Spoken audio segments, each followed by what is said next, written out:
This is Lucky 13 Farms. It is Sunday. What is today? June 2nd. It's June 2nd, 2019. Yes, ma'am. And 9 a.m. in the morning or so. And we decided to take the young ducklings now. They're 6 weeks old. Still have all 8 of them. No coloration yet. No signs of coloration for male or female. Right, we can't tell who's a male and who's a female yet. But decided to take them out here for a little swim and for them to eat the bugs, be our natural pesticide in our garden. Yep, it's 100% organic, non-GMO. You can't get any better than ducks eating your bugs.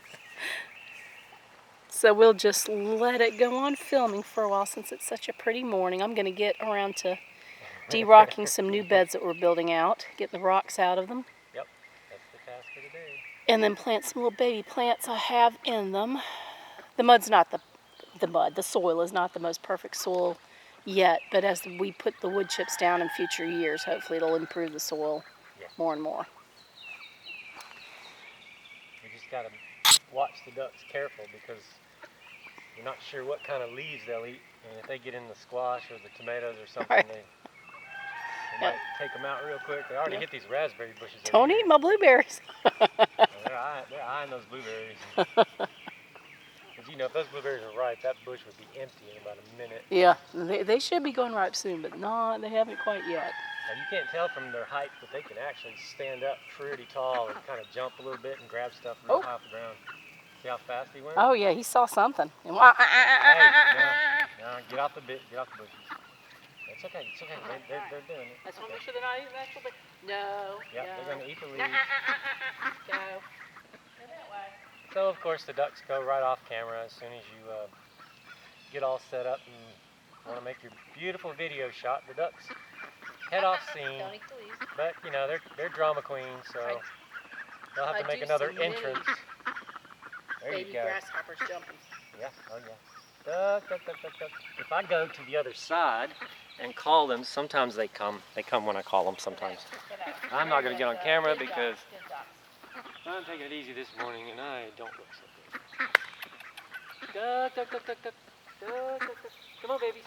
Duck, duck, duck. Come on, babies. You know you're going to come to me. Come on, come on, come on. Come on, I raised you from little bitty babies. You know you remember me.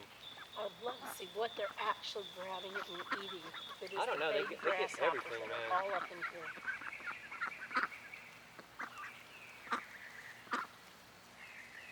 Ducks. Duck, duck. Good duck. Duck, duck, duck. He said good duck. Now I need to check the tomato plants again for tomato hornworms because yesterday I got 5 huge tomato hornworms off of them. I didn't realize that they were eating them up. Those huge green tomato worms. We found 6 of them in the last couple days. Wendy got them all. Fed them to the ducks, and the ducks will, I'm telling you this, they will mug you for one of those worms. It's just ridiculous. They eat them like crazy. Hey baby, come here. Come here. Good girl. I think I got them all. I'm not seeing them, obviously, but yes. I know. they say they start from the egg and they grow on the plant. So you can take a black light and shine it in the dark, and they're supposed to glow green. So I'm going to do that tonight. I'm going to try to get out here tonight and do that and make sure I don't have any other babies that I need to get. Otherwise, we put our trellises up, you can see. Yep. We decided to go with the cattle panel on T-post. And it was very quick and easy to put up. Great way to trellis. Yeah, we researched it to the painful degree of finding different ways of doing trellising. I mean, PVC, string. We've got a homemade one over there to the right out of just junk wood we cut down, clearing land, and some sisal twine, but it's pain to do all that. It's not going to last long. And you add up all the fittings and the price, and I mean, we paid $105 tax and all for 2 cattle panels that were 16 feet long, and also 10 6-foot tall T-posts. So that was it, $105 down at Goff Supplies. We have a really good local farm and ranch supply place not too far from here.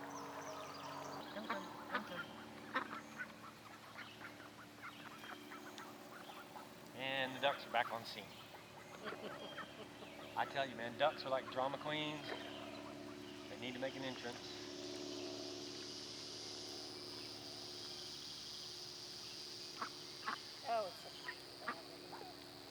original ducks are not, the ones these came from, these ducks' parents are not accepting them like at all. They're just not becoming a flock. I don't know if I waited too long to introduce them back to their parents. Maybe I should have done it when they were younger. It was warm enough, I could have. But with that electric mesh netting we have from Premier One, we don't have the chick stop stuff. We have the regular mesh, so these little babies, they can still get through it. At this age and size, they can still jump right through the mesh. And I wanted to wait till they got big enough, and now the prime duck that's leading the adult flock is just hell-bent on just kicking their butts all over the place constantly. I've tried isolating them, I've tried integrating them, and he only does it about 2 or 3 times a day now, but he'll just go crazy and just start chasing them. So I don't know if they're ever going to integrate or not. I may have to do some culling. Yeah, we don't know if this is normal behavior or not, being that that's our first flock, that the mean drake is from our first flock, and these are the first set of babies that we hatched out, and they don't have a mother duck, so I think with a mother duck, yeah, they might have been okay, because the mother duck would protect them from the mean drake. Yeah. So we're just not sure exactly what to do, but we've got 2 drakes. And we kept 2 in case one died because we wanted fertilized eggs so we could do this right here and have babies. And this is our first batch of babies, and they just are not integrating with the other ones. I mean, they're in the same pen, but it's sort of a blocked off area. And they sleep in the duck house. Maybe that's what it is. They're sleeping in the duck house. Mm-hmm. And they actually go into it willingly at night. They want to be in it, and I close the door to keep them away so owls and stuff won't get them, and coons can't get in there. But I'm not so sure it's even necessary. The owls could be a problem, but hopefully we don't have any more land-based predators. We put up a Parmac SE5 energizer and about a half a mile of fencing. It's a quarter mile walking all the way around the fenced-in property. It was already fenced in with metal, 2-inch by 4-inch welded wire fence and posts.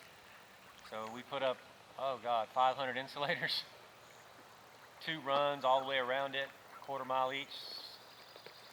Lit that thing up, and it's doing 12.5 to 13,000 volts right now, which is a lot hot. It's very hot.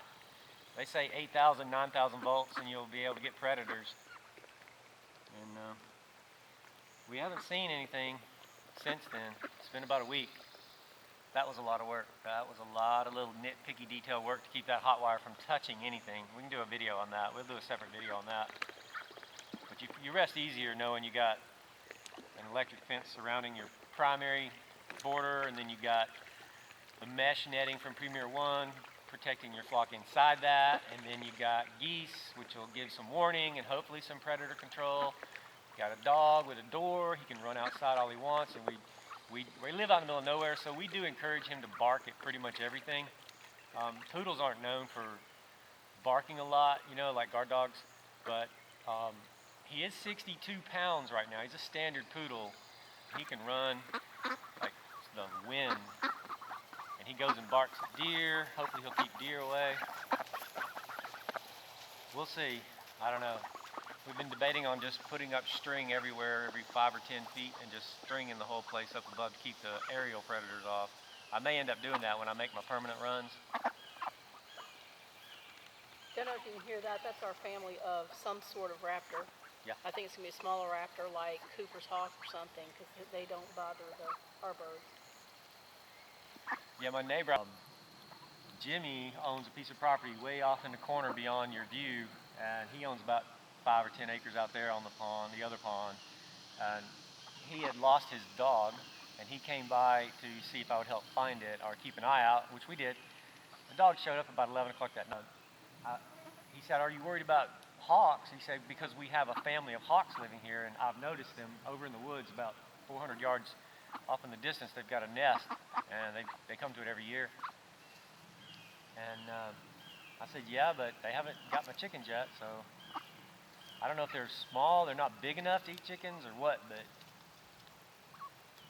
they're over there screaming all the time." I'm hoping, the best thing you could have would be resident aerial predators that don't eat your chickens, but establish their territory, which can be thousands of acres, and run off any other predators, which might eat your chickens. Yes. So Hopefully we're like the one bad restaurant in town that you don't want to eat at for whatever reason. So we'll see. I mean, we're trying to keep them safe as we can, but anybody who does this, you know that you're going to lose some to something. Like Justin said, you know, you leave the coop door open one night, or you forget to turn on the fence, or a king snake gets in and strangles a broody hen. Something's gonna happen. So if it does, don't feel bad. Just try to tighten up your defenses as best you can and be a good steward for the animals.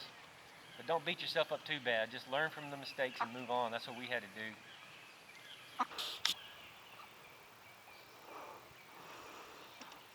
Get them a little bit more in view. There we go. Get everybody in view.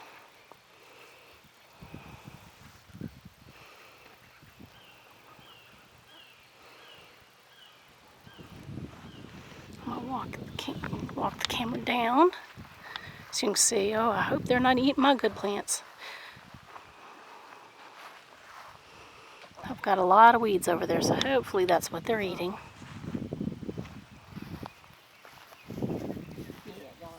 The collards that are left over, the little collards. Oh, we shall pound the collards. Don't get down on the collards. Eating them collards? Yeah. Very good. That's fine. I just left them there. They weren't in my way of anything.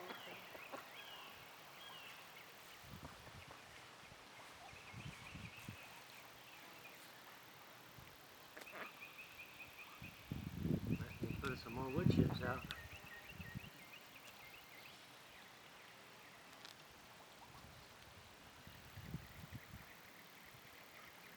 Wood chips aren't real thick. Okay. We can do that. Yeah, we just dug up the dirt, man. We just dug up the dirt and planted some plants and threw some wood chips. Not the best. This is just the first season's garden, Yeah, so this this is is year one. just. Where we trying to get all the microorganisms and worms and roots and organic material. We're just trying to get the beds established. If we get food out of this year, we'll be doing good. There are the new beds that we're working on right now to get a few last plants for the summer planted.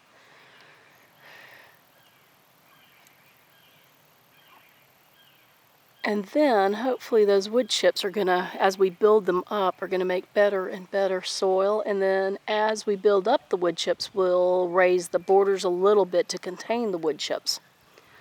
So it has only begun. It is a work in progress. Yeah, we dug down like almost 2 feet.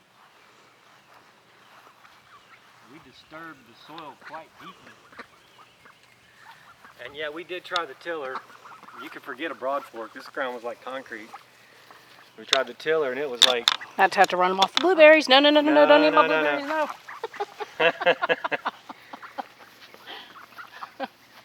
All right, well, I think we're about out of time on our video, so we are going to have to say goodbye for the morning. And we'll get back to you later. Bye.